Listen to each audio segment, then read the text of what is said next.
So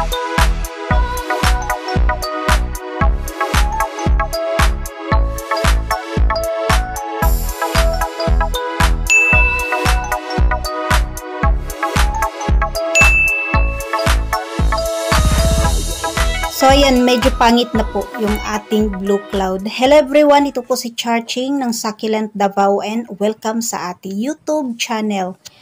And for today's video, so ito guys, ipapakita ko po sa inyo yung ating napakagandang blue cloud. So ayan, at hindi na po siya maganda ngayon. Kinain po siya ng parang tipaklong ata to guys, kasi tipaklong yung nakita ko dun sa nakapatong po sa kanyang dahon. So ayan, at naisipan ko po na i-behave na itong ating blue cloud guys para ma-propagate na po natin siya. Katulad nitong isang nasa tabi, ayan, at si blue cloud naman po ay nailagay ko po sa full sun sa likuran po ng aming bahay. So nakakuha po siya ng morning at up to afternoon sun. So ayan, at okay naman po yung ating halaman. Ayan guys, ang daming baby sa baba. So kailangan i-cut na po natin yung kaniyang yung sa top. So, kailangan na natin siya i-propagate para gumanda po yung ating halaman na yan. Kasi guys, so ayan, ang pangit na po ng kanyang mga dahon.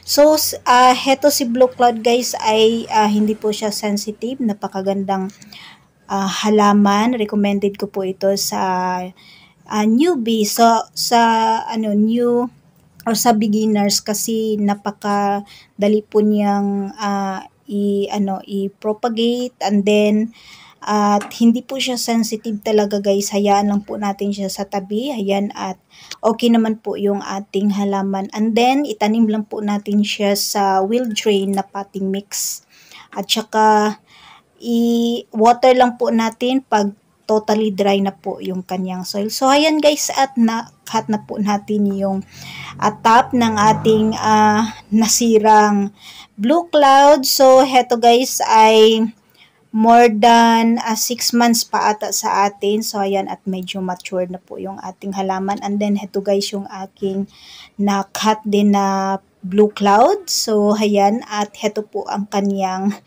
napakagandang mother plant. So ayan guys, after 4 weeks pa ata to guys na na-cut ko. Ayan, at nagkaroon po siya ng maraming offset, and then weekly guys, ang ginagawa ko po ay nagtatanggal po ako ng dahon sa baba kasi ayan, ang daming babies.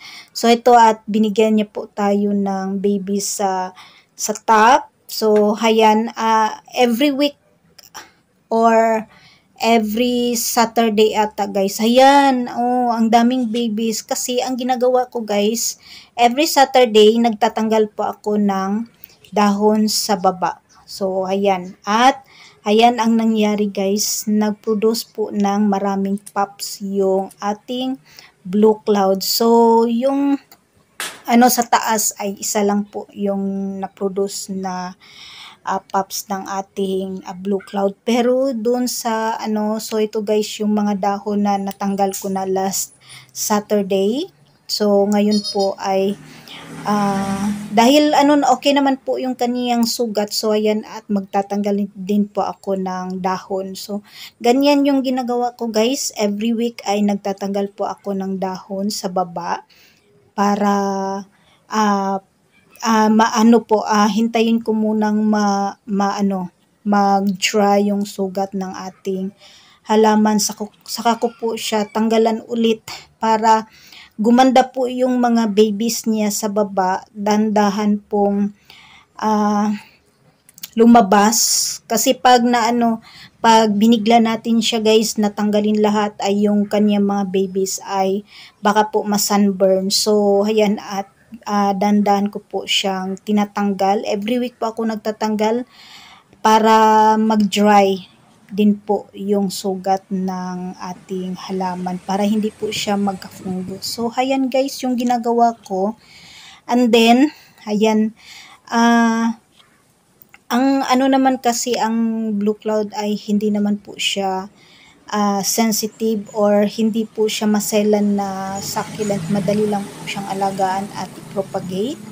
And then, ayan guys, ang daming babies na lumabas dun sa baba. So, kailangan tanggalan po natin unti-unti ng dahon sa baba para masinagan po ng araw yung mga baby. So, ayan, at meron ng lumabas.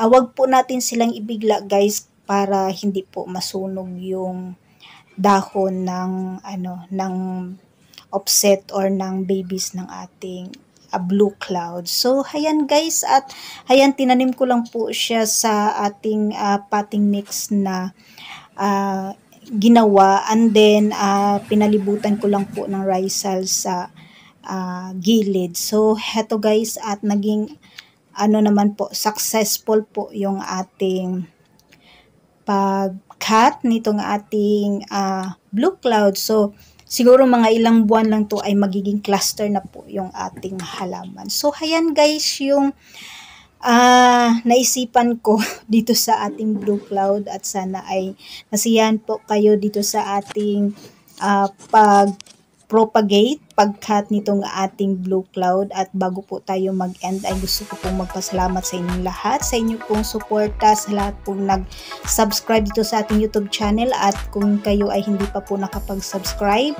at kung gustong-gusto nyo po ang ganitong topic, please do subscribe sa ating YouTube channel at i-like and share na din po. And don't forget to hit the notification bell para ma-update kayo sa mga susunod nating video. At yan po ang update sa ating Echeveria Blue Cloud. And that's for today guys. Maraming salamat po sa inyong panunood dito sa ating YouTube channel. Thanks for watching. Happy planting everyone.